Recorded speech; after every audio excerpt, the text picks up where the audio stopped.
आप सब मीडिया साथियों का हमारे कांग्रेस दफ्तर में बहुत बहुत स्वागत। आज की जो प्रेस कॉन्फ्रेंस है वो हमारे नीट, एक आप लोगों को पता होगा, एक एग्ज़ाम है जो एनटीए कराता है, उसको लेकर है। हमारे साथ एनएसवाई के हमारे राष्ट्रीय प्रभारी कन्हैया कुमार जी हमारे साथ हैं। और आप देखेंगे जो नेशनल टेस्टिंग एजेंसी थी उसका हम नया नाम देते हैं, वो नेशनल करप्शन एजेंसी बन चुकी है। बार बार जब नीट का एग्ज़ाम होता है तो नई नई चीज़ें निकल कर आती हैं। आपने देखा होगा अभी सीबीआई ने एक नई एफआईआर करी, महाराष्ट्र के अंदर कुछ गिरफ्तारियां हुई। हाँ, ये मानते हैं हम कि बेल दे दी गई, लेकिन जो आरोप लगे वो बार बार ये दिखाते हैं कि जो नीट का एग्ज़ाम कराने के पीछे जो एजेंसी है एनटीए, जो बार बार शक के घेरे में है। पिछले साल का आपको नीट का समय याद होगा कि हमने बड़े पैमाने पर बार बार नीट के एग्ज़ाम में जो धांधली थी उजागर करी थी। और एनटीए खाली नीट को लेकर नहीं, जो भी एग्ज़ाम कराती है, सीयूटी का आप लोगों के सामने उदाहरण कि किस तरीके से पूरा डाटा लीक होता है। एग्ज़ाम कंडक्ट होने के बाद बच्चों के पास फ़ोन कॉल्स जाते हैं, मैसेज जाते हैं। कुछ मेरे मीडिया साथी हैं, इनके जो परिजन हैं जिन्होंने एग्ज़ाम दिया हो नीट का या सीयूटी का, वो खुद समझ पाएंगे कि किस तरीके से उनके पास फ़ोन कॉल्स मैसेज जाते हैं बाद में। तो आप समझ सकते हैं कि एक बड़ा डाटा लीक भी एनटीए कराता है। और जो ये एफआईआर हुई, आप उसमें देखेंगे उसमें ओएमआर शीट की बात हुई। जिन लोगों ने पैसे दिए गए उनसे बार बार जो रैकेट हैं, जो कोचिंग एकेडमी के लोग भी कई बार देखने को मिलता है इसमें शामिल पाए जाते हैं। पहले पटना के अंदर भी कुछ गिरफ्तारियां हुई कि वो ओएमआर शीट को बदलने की बात करते हैं। तो सोचिए, जब ओएमआर शीट की सारी डिटेल उन माफियाओं के पास है जो पेपर लीक करवा रहे हैं, और नीट जैसे एग्जाम, तो आप सोचेंगे, मैं बात बार बार बोलता हूं, नीट कोई नॉर्मल एग्जाम नहीं है। नीट के एग्जाम के बाद देश के डॉक्टर बनते हैं, देश की जो हमारी हेल्थ इंफ्रास्ट्रक्चर है उसकी बैकबोन है। पता लगेगा आने वाले समय पर जब बीजेपी के नेता अस्पताल में एडमिट होंगे।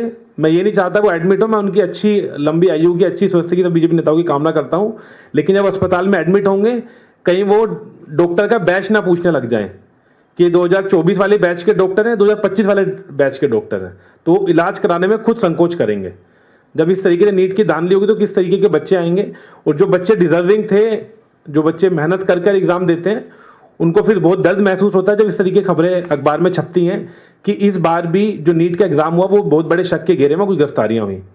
इन सब चीजों को देखते हुए सरकार का काम था कि बड़े लेवल पर एनटीए के जो अधिकारियों की जांच करी जाए। और बार बार ये एनटीए शक के घेरे में आता है, आपने देखा होगा, और न्यूज कटिंग्स के माध्यम से हमें भी बार बार देखने को मिलता है। तो बार बार जब एनटीए पर शक का घेरा आता है तो ऐसी क्या मजबूरी सरकार के सामने है कि बार बार वो एनटीए को प्रोटेक्ट करने पर लगती है, और कोई भी बड़ी जांच अभी तक एनटीए पर नहीं बिठाई गई है।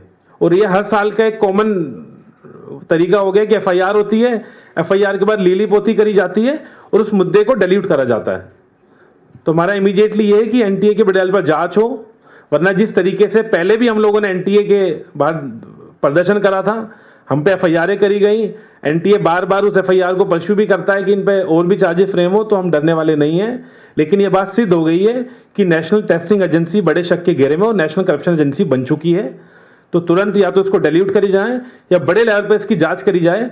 और नीट की तो परीक्षा आपने देखा होगा, इस बार भी जो गिरफ्तारियां हुई हैं वो शक के घेरे में है। अगर एफआईआर हुई थी एंटी करप्शन में तो एफआईआर किस व्याप पर हुई, और एफआईआर हुई है तो कहीं ना कहीं कुछ तो धांधली है। और ये जो ओएमआर शीट का खेल है, ये खेल बहुत अच्छे से समझ आ रहा है। तो मैं इसके बाद संक्षेप में हमारे जो प्रभारी हैं कन्हैया कुमार जी, वो भी अपनी बात रखेंगे। बात बहुत क्लियर है कि national testing agency corruption agency बन चुकी है। तुरंत बड़े लेवल पर इस पर कार्रवाई होनी चाहिए और जांच होनी चाहिए इनके जो आला अधिकारी हैं उनकी। अब मैं कन्हैया जी से निवेदन करता हूं वो अपनी बात रखें।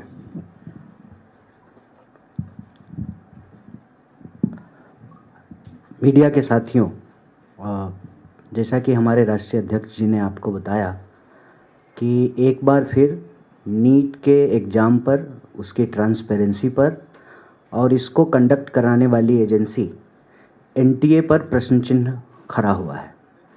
और ये प्रश्न हम नहीं उठा रहे हैं, ये प्रश्न सीबीआई के एफआईआर से उठा है।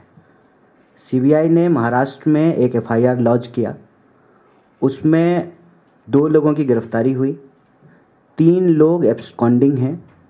जिन 2 लोगों की गिरफ्तारी हुई उनको बेल मिल चुका है, और ये गिरफ्तारियां एंटी करप्शन एक्ट के तहत किया गया है। अब इससे 3 महत्वपूर्ण सवाल उत्पन्न होते हैं। पहला, कि सीबीआई कह रही है कि इसमें एनटीए के कोई अधिकारी के संलिप्त होने की कोई संभावना नहीं है। प्रश्न यह है कि अगर कोई सरकारी अधिकारी संलिप्त नहीं है तो एंटी करप्शन के तहत एफआईआर क्यों किया गया है? अगर ये इंडिविजुअल क्राइम है तो फिर एंटी करप्शन एक्ट को क्यों इन्वोक किया गया है, उसका इस्तेमाल क्यों किया गया है? दूसरा, जब 3 लोग एब्सकॉन्डिंग हैं तो 2 लोगों को बेल कैसे मिल गई? और तीसरा कि जिस तरीके का डिटेल्स स्टूडेंट के पेरेंट्स ने दिया है, जो मीडिया रिपोर्ट में आई है, क्या ये संभव है कि बिना किसी बड़े अधिकारी की संलिप्तता का इतना बड़ा गड़बड़ी जो है एग्जाम के अंदर हो? यह जो पूरा का पूरा परिस्थिति है उसमें देशवासियों को ये सोचने की ज़रूरत है। अभिभावक बड़ी मुश्किल से अपना पेट काट करके अपने बच्चों को इस उम्मीद में पढ़ाते हैं कि एक दिन वो बच्चे अपनी प्रतिभा के दम पर सही जगह सही स्थान प्राप्त करके उनका और अपने परिवार का और अपने जीवन का भला करेंगे। लेकिन नतीजा क्या है? नतीजा ये है कि एक तरफ प्रधानमंत्री परीक्षा पर चर्चा करते हैं और देश की शायद ही कोई ऐसी परीक्षा हो जिस पर कोई प्रश्न चिन्ह नहीं खड़ा होता हो। कोई साल ऐसा नहीं बीतता है, कोई राज्य ऐसा नहीं है जहां पर प्रश्न पत्र लीक नहीं हो रहे हैं। सवाल ये है कि इस सरकार की प्राथमिकता क्या है? इस सरकार की प्राथमिकता केवल और केवल वीडियो बनाने की है। चाहे वो परीक्षा के नाम पे वीडियो बनाएं, चाहे कोई दुर्घटना हो जाए तब वीडियो बनाएं, उनको बस रील बनाने से मतलब है। इतना बड़ा सवाल खड़ा हो रहा है और हर साल नहीं, बहुत भारी मन से हम आपके बीच में आकर के ये बात रख रहे हैं। हम नहीं चाहते हैं कि हमारी देश की संस्थाओं पर कोई प्रश्न चिन्ह खड़ा हो, लेकिन जो उनके कार्य प्रणाली है उनसे ये प्रश्न चिन्ह उठता है। कोई साल ऐसा नहीं है जब नीट को लेकर के विवाद नहीं होता है। पिछले साल भी इसी महीने में नीट को लेकर के विवाद हो रहा था। इस साल फिर जब रिजल्ट आया है तो जो है ये विवाद शुरू हो गया है। साल दर साल हर परीक्षा पे जब प्रश्न उठ रहे हैं तो सरकार क्या कर रही है? क्या प्रधानमंत्री की प्राथमिकता सिर्फ चर्चा करने की है या इस देश में परीक्षाएं ट्रांसपेरेंट तरीके से हों और विद्यार्थियों के मन में और उनके अभिभावकों के मन में कोई शक नहीं हो? अब बताइए, देश भर के विद्यार्थी और अभिभावक क्या सोचेंगे? उनके मन में ये आएगा ना कि क्या पता हमारा भी ओएमआर सीट बदल दिया गया, क्या पता हमारी सीट किसी और को बेच दी गई हो। और इतनी निराशा का ही नतीजा है कि 1 घंटे में 2 नौजवान आत्महत्या करने को विवश हैं इस देश में, और सरकार बिल्कुल भी इस पर कान देने को तैयार नहीं है। एनटीए पे प्रश्न सिर्फ नीट के एग्जाम कंडक्ट कराने को लेके नहीं है। जैसा कि अध्यक्ष जी ने कहा, आप सीयूईटी की पूरी प्रक्रिया को देख लीजिए। 300 से ज़्यादा विश्वविद्यालय सीयूईटी के तहत एंट्रेंस प्रक्रिया को पूरा करते हैं। नतीजा ये है कि जिन यूनिवर्सिटीज़ के अपने ट्रांसपेरेंट इन हाउस प्रोसेस थे, उस प्रोसेस को डिस्टर्ब कर दिया गया है और ये करने के लिए उनको मजबूर किया गया है कि आपको यूजीसी से ग्रांट तभी मिलेगा जब आप सीयूईटी के तहत जो है अपने यहाँ एडमिशन करवाएंगे। और दिल्ली विश्वविद्यालय जैसे प्रतिष्ठित विश्वविद्यालय को इससे समस्या ये हो रही है कि अभी कल एग्ज़ाम ख़त्म हुआ है और फिर जो है जुलाई में नया सेशन शुरू हो जाएगा। एक ऑनर्स पेपर के लिए विद्यार्थी को 7 एग्ज़ाम देना पड़ रहा है। जो एग्ज़ाम दिल्ली यूनिवर्सिटी का मई में कंडक्ट हो जाता था, कंप्लीट हो जाता था, इस जून की तपती गर्मी में जो है उनको एग्ज़ाम देना पड़ रहा है। और आप एग्जामिनेशन हॉल की स्थिति जा कर के देख लीजिए, पंखा नहीं है, कूलर नहीं है, एग्ज़ाम देते देते विद्यार्थी बेहोश हो रहे हैं, फेंट हो रहे हैं। तो प्रश्न ये उठता है कि आपसे ना यूनिवर्सिटी चल रही है, ना जो है आप ट्रांसपेरेंट तरीके से एग्ज़ाम ले रहे हैं, ना आप लोगों को रोजगार दे पा रहे हैं, ना जो है क्लासरूम में शिक्षक बहाल किए जा रहे हैं। FYUP 4 year undergraduate programme जो है वो लागू हो गया, नए इंटेक हो गए, टीचर तो नहीं बढ़ाया गया, उल्टे जो तय सीटें थी डायरेक्ट प्रोफेसर की, असिस्टेंट प्रोफेसर की, उसको समाप्त कर दिया गया। तो जब देश की शिक्षा व्यवस्था की ये हालत हो, लगातार एजुकेशन बजट को कम किया जा रहा हो, एक भी परीक्षा जो है सही तरीके से कंडक्ट नहीं किया जा रहा हो, विद्यालयों विश्वविद्यालयों की हालत खराब हो, तो जब क्लासरूम में टीचर नहीं है तो कैसे विश्वगुरु बनेंगे? रील बना करके, टिकटॉक पे वीडियो बना करके कैसे बनेंगे विश्वगुरु? जिस देश में डॉक्टर जैसा इतना इतना शानदार प्रोफेशन है, कहते हैं कि धरती पर भगवान के रूप हैं डॉक्टर, उनकी परीक्षा ही अगर ठीक से नहीं ली जा रही है तो फिर हम अपने देश की शिक्षा व्यवस्था को और अपने देश के भविष्य को कहां पहुंचा रहे हैं? अगर हम सही तरीके से लोगों को पढ़ाएंगे नहीं, हमारे विश्वविद्यालय अच्छे नहीं होंगे, परीक्षाएं समय पे नहीं होगी, परीक्षाएं पारदर्शी तरीके से नहीं होगी, परीक्षा कंडक्ट कराने वाली एजेंसियों के ऊपर सवाल खड़े होंगे, और एक एजेंसी के खिलाफ दूसरे एजेंसी ने एफआईआर किया है, कांग्रेस पार्टी ने एफआईआर नहीं किया है, सीबीआई ने एफआईआर किया, और जो एफआईआर की कॉपी है उस एफआईआर की कॉपी से ही लिपापोती की बू आती है। आप एंटी करप्शन एक्ट के तहत जो है आप एफआईआर कर रहे हैं, 3 लोग एब्सकॉन्डिंग हैं, तब जो है 2 लोग अरेस्ट किए गए, उनको जो है बेल मिल जाता है, और फिर क्लेरिफिकेशन आता है सीबीआई का कि इसमें एनटीए का कोई अधिकारी इन्वॉल्व नहीं है। एनटीए का कोई अधिकारी इन्वॉल्व नहीं है तो वो जो करप्शन करने वाले लोग हैं, क्या उनको सपना आया था ओएमआर सीट का? कैसे जो है उनको ये इंपॉर्टेंट इंफॉर्मेशन मिलती है? सीयूटी का एग्जाम होता है, सारा डेटा जो है स्टूडेंट्स जो उसमें अपियर हुए हैं वो प्राइवेट कॉलेजेस के पास है। एक बार एग्जाम कंडक्ट हो जाएगा, रिजल्ट आ जाएगा, सबके घर पे जो है, सबके अभिभावकों के घर पे फोन आने शुरू होते हैं कि आ जाइए आप हमारे यहाँ एडमिशन ले लीजिए। जानबूझ करके जो पब्लिक फंडेड यूनिवर्सिटीज हैं उसके एडमिशन की प्रक्रिया को लेट कर दिया जाता है कि पहले प्राइवेट कॉलेज जो हैं उनके सीटें भर जाएं, फिर जो है पब्लिक फंडेड इंस्टीट्यूट में जो है एडमिशन प्रक्रिया शुरू होगी। तो ये एक बहुत बड़ा सवाल है। शिक्षा हमारी प्राथमिकता है और किसी भी देश के लिए शिक्षा प्राथमिकता होनी चाहिए। बिना शिक्षा का कोई देश आगे नहीं बढ़ सकता है। बिना क्लासरूम में टीचर के कोई देश विश्वगुरु नहीं बन सकता है। बिना अच्छे डॉक्टरों के हमारी हेल्थ व्यवस्था जो है वो ठीक नहीं हो सकती है। ये सारे गंभीर विषय हैं जिसको लेकर के हम आज ये प्रेस वार्ता कर रहे हैं, और मुझे पूरी उम्मीद है अपने देश की मीडिया से, आप लोकतंत्र के प्रहरी हैं, आप इस गंभीर विषय को जरूर उठाएंगे, और जो प्रश्न चिन्ह सीबीआई के एफआईआर से पैदा हुआ है वो आप हमारी बात को सरकार तक लेकर जाएंगे। बहुत बहुत धन्यवाद।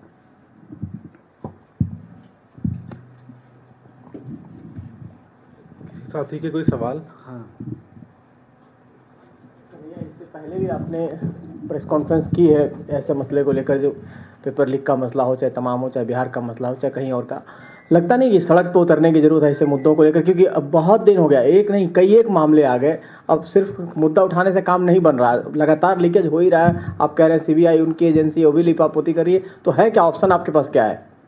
बिल्कुल ठीक बात है। सड़क पे उतरने की ज़रूरत है, और ये ज़रूरत महसूस करके हम सड़क पे उतर भी रहे हैं। पिछली बार जब नीट की परीक्षा में धांधली हुई, अरेस्टिंग हुई, लीक का मामला आया, तो एनएसयूआई जो है पूरे देश में इस मामले को उठाई, और जो है हमारे जो कार्यकर्ता हैं, नेता हैं, राष्ट्रीय अध्यक्ष पे भी जो है एफआईआर हुआ, तालाबंदी तक की गई जो है उनके ऑफिस पे। तो सड़क पे उतरने की ज़रूरत है। साथ ही साथ हम अपनी बात को इस देश के आम लोगों तक भी पहुंचाना चाहते हैं कि आप अपने आप को मत कोसिए। ये गलती अगर किसी और की है उसकी सजा आप अपने आप को मत दीजिए। अगर सरकार की प्राथमिकता सिर्फ चुनाव जीतने की है तो मैं कहता हूं कि अगर आप बेकारी से परेशान हैं, महंगाई से परेशान हैं, प्रश्न पत्र लीक होने से परेशान हैं, तो आपको ये जो चाहते हैं इनके खेल में इनको हराना पड़ेगा, और ये चाहते हैं किसी भी तरह से चुनाव जीतना। आप एक बार इनको चुनाव हराना शुरू कर दीजिए, अपने आप जो है इनकी दवाई हो जाएगी। अभी आपने बिहार का मामला देखा होगा कि जिनका काम है एग्जाम लेना और नौकरी देना, वो खुद ही एग्जाम दे रहे हैं और नौकरी ले रहे हैं। आपने देखा? तो कहते हैं कहाँ तो तय था चिरागा हर एक घर के लिए, कहाँ चिराग मयस्सर नहीं शहर के लिए। जहाँ बेरोजगारी इतनी ज़्यादा हो वहाँ मंत्री खुद ही प्रोफेसर बन रहे हैं, और सिर्फ मंत्री नहीं बन रहे हैं, बेटा बेटी दामाद सब बन रहा है, साला साली। तो यही चल रहा है ना कि नेता हो रहे हैं माला माल और देश के लोग हैं बेहाल। ये कितना बड़ा प्रश्न है, आप सोचिए। कोई ऐसा आयोग नहीं है जो सारा आयोग जो है ना, कोई दामाद आयोग है, कोई बेटी आयोग है, कोई बेटा आयोग है, वो सब चल रहा है। और ये किसी एक राज्य का मामला नहीं है, चाहे केंद्र सरकार के अधीन आने वाली प्रक्रियाएं हो या राज्य के अधीन आने वाली प्रक्रियाएं, सब धन जो है इन्होंने 22 पसेरी कर दिया है, यही चल रहा है। तो मैं बिल्कुल इस बात से सहमत हूं कि उठाना चाहिए मुद्दे को, और हम उठा भी रहे हैं, और उसी का नतीजा है कि कोई ऐसा राज्य नहीं है। अभी राजस्थान में NSY के स्टूडेंट्स के ऊपर FIR हुआ, स्टूडेंट लीडर पे FIR हुआ, अरेस्टिंग हुई, फिर जो है कोर्ट से जो है जमानत मिला। अभी बिहार में जो अभी NSY के पटना यूनिवर्सिटी के जो इलेक्शन में कैंडिडेट थे, उनके ऊपर FIR हुआ, अरेस्टिंग हुई। तो कोई ऐसा जिला नहीं है, कोई ऐसा राज्य नहीं है जहां NSY इन मुद्दों को उठा नहीं रही है और NSY के ऊपर कार्रवाई नहीं हो रही है। बिल्कुल लड़ने की ज़रूरत है, साथ ही साथ इस लड़ाई में देशवासियों को भी शामिल होने की ज़रूरत है, और उन तक यह आवाज़ पहुंचाने के लिए ये मुद्दा हम आपके बीच रख रहे हैं।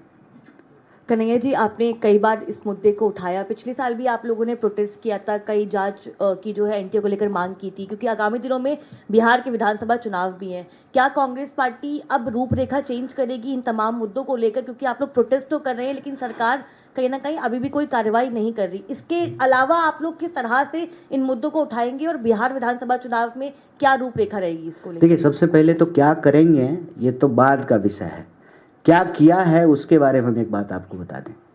पेपर लीक का मामला जब राजस्थान में हमारी सरकार थी आया, तो बहुत ही स्ट्रिक्ट एक्शन लिया गया, तो हमारी सरकार चली गई। नहीं तो प्लान ये था कि पेपर लीक के खिलाफ एक सख्त कानून लाने की ज़रूरत है, और जो इसमें इन्वॉल्व हैं उनको सजा दे करके एक उदाहरण पेश करने की ज़रूरत है, ताकि हमारी देश की जो संस्थाएं हैं और उसकी जो प्रक्रिया है वह जो संदेह के घेरे में आई है, तो आम लोगों की विश्वास की बहाली की जा सके। उसके बाद तेलंगाना में जब चुनाव हो रहे थे तो पेपर लीक एक हमारा बहुत बड़ा मुद्दा था। नौकरी देना और नौकरी देने वाले एग्ज़ाम को सही तरीके से कंडक्ट कराना, और आप देखिए कि वहाँ पे जो है कैलेंडर बाकायदा जारी किया गया है, और पेपर लीक करने वालों के खिलाफ जो है एक सख्त कानून बनाया गया है। तो जो किया है वो उससे ये प्रेसिडेंस सेट होता है कि हमारी सरकार जहाँ भी आएगी इस देश में नौकरी देना, आम लोगों को अच्छी शिक्षा देना। आप यूनिवर्सिटी के और हॉस्टलों की हालत जा कर के देखिए, पिछली बार भी हमने ये विषय आपके सामने रखा था कि जो वेलफेयर हॉस्टल हैं, उस वेलफेयर हॉस्टल में जो पानी आता है वो धोने लायक नहीं है, पीने का तो छोड़ दीजिए। पानी की जो गुणवत्ता है, जिस कंडीशन में वहाँ स्टूडेंट रह रहे हैं, जिस तरीके का उनको खाना मिल रहा है, कहते हैं डिजिटल इंडिया। देख लीजिए जाकर के कि हॉस्टलों में कितना जो है वाईफाई दिया गया है, कितना जो है उनको फ्री इंटरनेट की व्यवस्था दी गई है। तो मतलब मंत्री जी लोग जो है रील बना रहे हैं 5G पे धनाधन, और विद्यार्थियों को पढ़ने के लिए, प्रश्न पत्र डाउनलोड करने के लिए, ऑनलाइन एग्जाम देने के लिए उनको कनेक्टिविटी नहीं मिल रही है, उनको इंटरनेट नहीं मिल रहा है। तो ये विषय हमारी प्राथमिकता है, और बिहार में भी हम लगातार हर हॉस्टल में जा रहे हैं। अभी सरकार जो है हमारे हॉस्टल प्रोग्राम के बाद जो नया सर्कुलर जारी की है बिहार में, तो बोलना ज़रूरी है, लड़ना ज़रूरी है, विपक्ष के नाते इन मुद्दों को उठाना ज़रूरी है, क्योंकि विपक्ष अगर सही तरीके से इन मुद्दों को नहीं उठाएगा तो सत्ता को तानाशाही में बदलने में ज़्यादा वक्त नहीं लगेगा। कन्हैया, एक सवाल दूसरे विषय पर है लेकिन धांधली से ही जुड़ा हुआ है। विपक्षी पार्टियां लगातार चुनाव में वोटिंग को लेकर धांधली की बात कहती रही है कि मशीन के जरिए ये लोग जीत रहे हैं। बॉम्बे हाई कोर्ट ने एक याचिका को खारिज कर दी है जिसमें ये कहा गया था कि राज्य विधानसभा चुनाव को रद्द घोषित किया जाए क्योंकि कई बूथों पर फर्जी वोटिंग की गई, और ये कहकर मुंबई हाई कोर्ट ने इस याचिका को खारिज की है कि ऐसी कोई जानकारी या ऐसा कोई प्रूफ हमारे सामने नहीं आया है। देखिए, एक ना बड़ा मज़ेदार चीज़ हो रहा है इस देश में। चोट लगे तुझको तो दर्द मुझे होता है। प्रश्न पूछिए ईडी पे, जवाब बीजेपी से आएगी। प्रश्न पूछिए इलेक्शन कमीशन पे, जवाब बीजेपी से आएगी। आप इस देश की किसी संस्था की प्रक्रिया पे प्रश्न उठाइए, जवाब बीजेपी पे आएगी। इस प्रेस कॉन्फ्रेंस के बाद हमने प्रश्न उठाया है एनटीए पे, जवाब बीजेपी से आएगी। चोट लगे तुझको तो दर्द मुझे होता है। ये ना और ज़्यादा जो है संदेह पैदा करता है। हम प्रश्न उठा रहे हैं इलेक्शन कमीशन से, जितना तेरा उतना मेरा।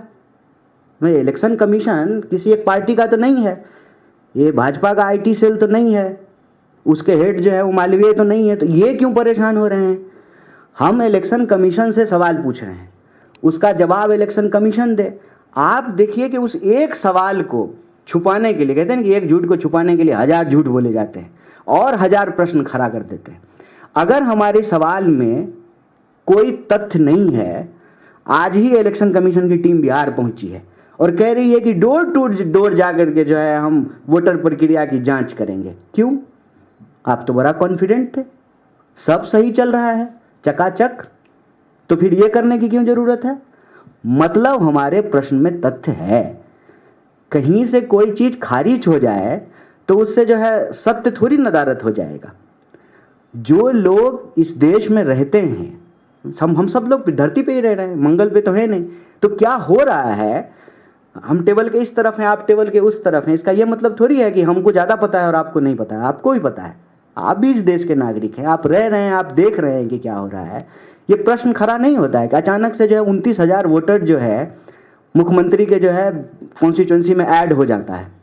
अचानक से जो है एक बिल्डिंग में जो है 5500 वोटर ऐड हो जाता है, जहां वोट का मार्जिन जो है 1500 हो, 1100 हो, 1000 हो। आप हरियाणा का चुनाव उठा के देख लीजिए, आप महाराष्ट्र का चुनाव उठा करके देख लीजिए, पिछली बार 2020 का बिहार का चुनाव उठा करके देख लीजिए, 10-12 हजार के अंतर पे तो सरकार बन जा रही है। अगर आप इंडिया ब्लॉक के वोट को काउंट करेंगे, एनडीए के वोट को काउंट करेंगे, तो 10-12 हजार के वोट के फर्क पे तो सरकारें बन जा रही हैं। अभी जो है वक्त पे वोटिंग हुई, इंडिया का वोट देख लीजिए और एनडीए का वोट देख लीजिए, 7 एमपी का अंतर है। तो क्या ये डर की राजनीति नहीं कर रहे हैं? बिल्कुल कर रहे हैं। आप सुबह जो है ईडी भेजते हैं, शाम में जो है उस बिजनेस हाउस का जो है हॉस्टाइल टेक ओवर हो जाता है। सारे जो है, मैं मीडिया हाउस के विषय से जुड़ा हुआ एक प्रश्न यहां रख रहा हूं कि एनडीटीवी के मालिक पे जो है चार्जेस लगे और एनडीटीवी अब अदानी के पास चला गया है, सारा चार्ज खत्म हो गया है, वो भी फ्री हो गए हैं। ये हॉस्टाइल टेक ओवर नहीं है, सरासर जो है इस देश की लोकतांत्रिक संस्थाओं का दुरुपयोग कर रहे हैं, लोकतंत्र का गला घोट रहे हैं और आपातकाल की बरसी मना रहे हैं। मित्रकाल के इस दौर में जो यह खुलेआम बेईमानी चल रही है, उस बेईमानी के ऊपर हम प्रश्न करेंगे।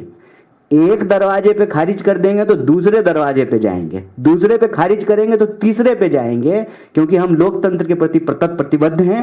लोकतांत्रिक संस्थाओं को बचाना हमारा धर्म है, हमारा कर्तव्य है, इसको करते रहेंगे। और याद रखिएगा, ये मानेंगे, अभी गए हैं ना Bihar door to door voter list check करने के लिए, इनको करना पड़ेगा, क्योंकि ये देश मुर्दों का देश नहीं है। इसी के ऊपर बात है कि आप चुनाव बिहार उस पर बात की, वहाँ पर एक और कंट्रोवर्सी इस बात को लेकर खड़ी हुई है कि बर्थ प्लेस पूछ रहे हैं, आप इसका प्रूफ कीजिए कि आप भारतीय नागरिक हैं, कहाँ आप पैदा हुए, और जहाँ तक ना केवल उनके माता पिता के बर्थ प्लेस का भी प्रूफ पूछा जा रहा है। इसको लेकर सवाल खड़ा हो रहा है। दूसरा, प्रशांत किशोर ने ये कहा कि राहुल गांधी दिल्ली में बैठ के जो है बिहारियों के लिए बहुत सारी बातें कहते हैं और उनको मॉक करते हैं, लेकिन वहाँ जाते हैं और लेक्चर देते हैं, उनके लेक्चर की जरूरत। किनके लेक्चर की? राहुल गांधी के लिए प्रशांत किशोर ने बात। नहीं, वैसे तो बिहारियों को किसी के लेक्चर की जरूरत नहीं है। खुद जो है बुद्ध जो है वहाँ पे आकर के बुद्ध हुए हैं, खुद महात्मा गांधी वहाँ पहुँच करके गांधी हुए हैं, तो किसी के लेक्चर की जरूरत नहीं है। गरीब हैं, मूर्ख नहीं है, ज्ञान और मोक्ष की भूमि है बिहार, किसी के लेक्चर की जरूरत नहीं है। लेकिन यह जो टीका टिप्पणी है, मैं कहता हूं कि किसी पे भी टीका टिप्पणी करने से ज़्यादा ज़रूरी है कि जिस जिम्मेवारी पे हम हैं उस जिम्मेवारी का सही तरीके से निर्वहन करें। वो एक नई पार्टी बनाए हैं, हमको शुभकामनाएं हैं उनकी, खूब मेहनत करें, खूब पसीना बहाएं, ठीक है, खूब जो है लोगों के बीच में जाएं, मुद्दे उठाएं, हम बस उनको शुभकामनाएं देंगे, कोई टीका टिप्पणी नहीं करेंगे। और राहुल गांधी जी पे टीका टिप्पणी करके बहुत लोगों का काम चलता है, ये कोई नई बात नहीं है। दिक्कत यह है कि टीका टिप्पणी करने के बाद भी वो जो प्रश्न उठाते हैं देश को वो मानना पड़ता है।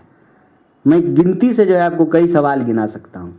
जीएसटी पे उन्होंने कहा कि ये गब्बर सिंह टैक्स है, कितना अमेंडमेंट आ चुका है? 2 दर्जन से ज़्यादा।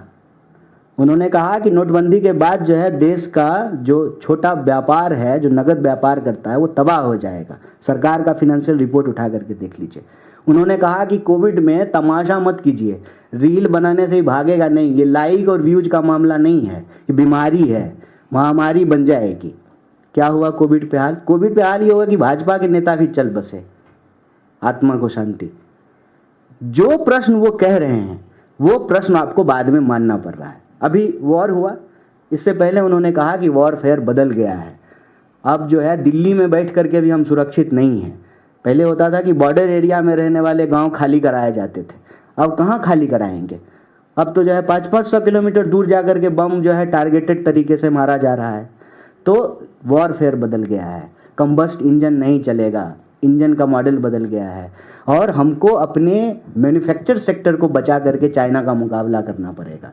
सिर्फ जो है भाषण देने से काम नहीं चले, सारी चीज़ें सही साबित हो रही हैं। तो टीका टिप्पणी करने दीजिए। राहुल गांधी जी अपनी बात पर अड़े हुए हैं, देश के लिए जो जरूरी बात है वो कह रहे हैं और बिहार भी देश में ही है, बिहार देश से बाहर नहीं है। अगर बेरोजगारी की बात होगी, नौकरी की बात होगी, परीक्षा की बात होगी, शिक्षा की बात होगी, अच्छे हॉस्टल की बात होगी, तो ये प्रदेश की बात है और देश की बात है। तो क्या दिल्ली में बैठे हुए लोगों को जो है बिहार में बात नहीं करना चाहिए? अगर ऐसा नहीं करना चाहिए फिर तो जो है लाखों लाख बिहारी जो अपना प्रदेश छोड़ करके दूसरी जगह जाते हैं उनको तो बोलना ही नहीं चाहिए, उनको तो कोई प्रश्न ही नहीं खड़ा करना चाहिए। ये एक ग्लोबलाइजेशन के इस दौर में लोग बिहार में बैठ करके अमेरिका में चलने वाला ट्विटर चला रहे हैं। उस दौर में जो है ये प्रश्न पता नहीं कैसे किया जाता है, देश की धरती विदेश की धरती। वो तो कह रहे हैं कि बिहार आकर के नहीं बोलना चाहिए। कुछ दिन पहले बीजेपी कह रही थी कि लंदन जाकर के नहीं बोलना चाहिए। तो क्या करना चाहिए नेता प्रतिपक्ष को? प्रधानमंत्री जी की तरह सिर्फ रील बनाना चाहिए? विपक्ष का काम है सरकार से सवाल पूछना, वो हम पूछ रहे हैं। आप भी अगर विपक्ष में हैं, अगर आपका क्लेम है कि आप विपक्ष में हैं, अगर कोई सेटिंग नहीं है तो आप भी प्रश्न पूछिए सरकार से, क्या दिक्कत है? कन्हैया जी आपने वॉर की बात की तो एक छोटा सा सवाल है कि बिलावल भुट्टो ने धमकी दी है कि अगर सिंधु जल समझौता बहाल नहीं हुआ तो भारत पर अटैक करना चाहिए पाकिस्तान। कौन बिलावल भुट्टो? पाकिस्तान के जो है बिलावल भुट्टो होगा, वो भी कोई दामाद बेटा, वहाँ भी आयोग चलता है, दामाद आयोग बेटा आयोग, क्या उस सब पे बात करना है? हम 140 करोड़ लोगों के देश में हैं, हमको जो है उसकी बात सुनने की जरूरत है। कहते हैं ना कि वो अपना देख ले, शेख अपनी अपनी देख। वो हमारे बारे में बात करने वाला कौन होता है भाई? कौन है वो? क्यों उसको हम इंटरटेन करेंगे? कन्हैया जी, आज संघाई में एससीओ कॉर्पोरेशन में डिफेंस मिनिस्टर राजनाथ सिंह गए हैं और उन्होंने डॉक्यूमेंट साइन करने से मना कर दिया क्योंकि जो बाकी कंट्रीज थे उन्होंने एक स्ट्रॉन्ग स्टैंड नहीं लिया पाकिस्तान के खिलाफ, तो इसलिए उन्होंने डॉक्यूमेंट साइन नहीं किया। अच्छा किया। अगर ऐसी हरकत रहे तो मीटिंग में भी नहीं जाना चाहिए। मैं कहता हूं भारत एक संप्रभु राष्ट्र है, हमको किसी की पंचायती की क्या जरूरत है? मैं तो कहता हूं कि जो है इतना ही स्ट्रॉन्ग स्टेटमेंट ट्रंप के खिलाफ भी बोलना चाहिए। काहे घबरा रहे हैं मालूम नहीं कि कोई हमारा घर थोड़ी चला रहा है। हम एक स्वतंत्र राष्ट्र हैं, हमारे देश में लोकतंत्र है, इतना बड़ा राष्ट्र है, सब कुछ है हमारे पास, क्या नहीं है? क्यों हम किसी की दादागिरी सुनेंगे? हम कहते हैं कि ऐसा बिहेव करे तो किसी के मीटिंग में भी जाने की जरूरत नहीं है। बंद कीजिए जो है अपने बाजार को उनके लिए, 1 मिनट में सीधा हो जाएंगे। 140 करोड़ लोगों का देश जिसके पास इतना बड़ा मार्केट हो, कोई हमको आंख नहीं दिखा सकता है। इसके लिए एक्चुअली आत्मविश्वास होने की जरूरत है, वो ये लैक करते हैं। अगर यह सरकार अपने आप पे भरोसा करे, देश के लोगों पे भरोसा करे, देश की विपक्ष पे भरोसा करे और देश की जो ताकत है, जो शक्ति है, उस पे भरोसा करे, मतलब किसी के सामने झुकने की जरूरत नहीं है। क्यों झुकेंगे किसी के सामने? और हमारा झुकने का इतिहास भी नहीं रहा है। हम ना किसी को छेड़ते हैं और ना कोई हमको छेड़ेगा तो उसको बर्दाश्त करेंगे। यही भारतीय एटीट्यूड है और यही भारतीय परंपरा और यही भारतीय संस्कृति है। हम आपको परेशान नहीं करेंगे, लेकिन आप हमको परेशान करेंगे तो हम आपके सामने झुकेंगे भी नहीं। यही स्वाभिमान है। कन्हैया जी, एक सवाल है, क्योंकि आप बिहार से आते हैं और आपने अपनी शुरुआत भी वहीं से की है। बिहार में आगामी दिनों में विधानसभा चुनाव होने हैं। कांग्रेस पार्टी लगातार बोलती है कि नए चेहरों को मौका देना चाहिए चुनावी प्रक्रिया में, चुनाव लड़ने के लिए। तो क्या कन्हैया कुमार भी बिहार विधानसभा चुनाव में हमें एक चेहरे के तौर पे नजर आएंगे? हम नया कैसे हैं, मतलब ये मुझे बताइए। हम 2 चुनाव लड़ चुके हैं। नहीं तो बिहार विधानसभा चुनाव में आप दिखेंगे, आपका चेहरा रहेगा, आपका मन है कि आप चुनाव लड़ना चाहेंगे वहां पे?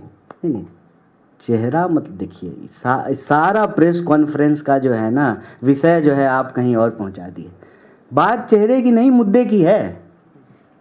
मुद्दा इंपॉर्टेंट है। चेहरा का क्या करेंगे? मॉडलिंग कंपटीशन हो रहा है, चेहरा दिखाएंगे। चुनाव जब होगा तब पता चलेगा। और ये हम तय करेंगे कि चुनाव लड़ेंगे? इसको तय करने की एक प्रक्रिया होगी। बिहार में टिकटों को लेकर के कांग्रेस पार्टी ने एक प्रक्रिया शुरू की है। हम इंटरनली जो है सारे जो संभावित प्रत्याशी हैं जो चुनाव लड़ना चाहते हैं उनको अप्लाई करने के लिए कहा है, और ये ऑनलाइन अवेलेबल है। इवन आप भी अप्लाई कर सकते हैं। बाकी आपको मिलेगा कि नहीं मिलेगा वो बाद में प्रक्रिया से तय किया जाएगा। ट्रांसपेरेंट तरीके से लोग अप्लाई कर रहे हैं, टिकट मिलेगा, चुनाव लड़ेंगे। ऐसे ही बैठ करके कोई कैसे तय कर लेगा कि हम चुनाव लड़ेंगे? ये मतलब बीजेपी थोड़ी है कि अमित शाह से दोस्ती है तो टिकट मिल जाएगा कहीं से भी, ऐसा नहीं चलेगा। Kanhaiya ji, recently Amit Shah told that those who speak English in India would be shameful one day. What is your opinion on that? Actually, he is very shameful. He is shameful while he has listened the English speaking capability of his own son. Have you listened it? जैसा कि अंग्रेजी आपने सुनी है, पढ़ के भी नहीं पढ़ पा रहा था। तो वो देश को ना अपने बच्चे जैसा ही बनाना चाहते हैं, इसीलिए उनको शर्म आ रही है। मैं थ्रू आउट हिंदी मीडियम में पढ़ा हूँ, मुझे बिल्कुल शर्म नहीं आती है। अंग्रेजी आज की ज़रूरत है। अंग्रेजी आज आपको ग्लोबल मार्केट में कैपेबल बनाता है, आपको नौकरियां मिलती हैं। अगर ऐसा नहीं है तो इस सब मंत्री का बच्चा जो है संस्कृत स्कूल में क्यों नहीं पढ़ता है? सब ऑक्सफोर्ड में पढ़ने जा रहा है, कैम्ब्रिज में पढ़ने जा रहा है, मैसाचुसेट्स में पढ़ने के लिए जा रहा है। ये देश को मूर्ख बना रहे हैं। ये मूर्ख इसलिए बना रहे हैं ना कि मूर्ख बना देंगे तभी तो मूर्खों के राजा रहेंगे, मूर्खों के सरदार। क्यों शर्म आएगी अंग्रेजी पढ़ने में, और क्यों जो है अंग्रेजी नहीं पढ़ना चाहिए? तो इस बात के लिए स्वाभिमान करना चाहिए कि दंगाई होइए, अपराधी होइए, बलात्कारी होइए, मर्डर करके आइए, अब यही क्वालिटी होगा। ये जो है ये नॉलेज विरोधी क्यों है? क्योंकि खुद नॉलेज नहीं है। और मैं कहता हूं कि देश के लोग सावधान हो जाइए, ये जैसा आपको बना देंगे। पढ़ करके अंग्रेजी नहीं पढ़ रहा था, वो वीडियो अवेलेबल है, जाके देखिएगा। तो वो वीडियो वो भी देख लिए थे, पप्पा ने बेटा का वीडियो देख लिया, इसीलिए उनको शर्म आ रहा है, हम लोगों को नहीं आ रहा है। थ्रू आउट हिंदी पढ़े हैं, ठीक है ना, और हिंदी पे गर्व भी है, लेकिन किसी दूसरी भाषा का अपमान नहीं करते हैं। हमारी देश की अनुसूची में, संविधान की अनुसूची में 22 से ज़्यादा भाषाएं हैं। हम चाहते हैं कुछ और भाषाएं उसमें शामिल हो जाए, क्यों नहीं पढ़ेंगे? कई सारी भाषाएं। और पता है ये तो वो अटल बिहारी वाजपेयी के भी खिलाफ हैं, अपनी पार्टी के नेता के खिलाफ। उनको कई भाषाएं आती थी, अटल बिहारी वाजपेयी को कई भाषाएं आती थी, और पहले ये क्वालिटी होता था नेता को। अरे जानते हो ये 7 भाषा जानते हैं, ये 8 भाषा जानते हैं। अब क्वालिटी क्या है? दंगा करा सकते हो, हिंदू मुसलमान करा सकते हो, चोरी बेईमानी आता है। ये देश को मूर्ख बना रहे हैं। बिल्कुल अंग्रेजी पढ़िए। मैं हिंदी मीडियम पढ़ करके आया हूँ, मुझे पता है कि कितनी तकलीफ होती है, बहुत मेहनत करनी पड़ती है। आजकल जो साथ में लोग मोबाइल जैसे लेके घूमते हैं ना, हम लोग पॉकेट डिक्शनरी लेके घूमते थे। सामने से कोई अंग्रेजी बोलता था, कहते 1 मिनट रुको, पहले डिक्शनरी निकालते थे, फिर देखते थे, फिर आगे कॉन्वर्सेशन कंटिन्यू करते थे। बचपन से अंग्रेजी पढ़नी चाहिए, सबको अंग्रेजी पढ़नी चाहिए। और ये सब नेता अपने बच्चों को अंग्रेजी पढ़ाता है, कोई संस्कृत स्कूल नहीं भेजता है। इनकी चाल में नहीं फंसना है। हिंदी का सम्मान करना है, हिंदी हमारी भाषा है, उसका हमेशा सम्मान करेंगे, लेकिन दूसरी किसी भी भाषा का अपमान नहीं करेंगे। और आज की तारीख में अंग्रेजी पढ़ेंगे तो ग्लोबल मार्केट में कैपेबल रहेंगे। ये जॉब ओरिएंटेड भाषा है। मेरे ख्याल से हो गया। Thank you.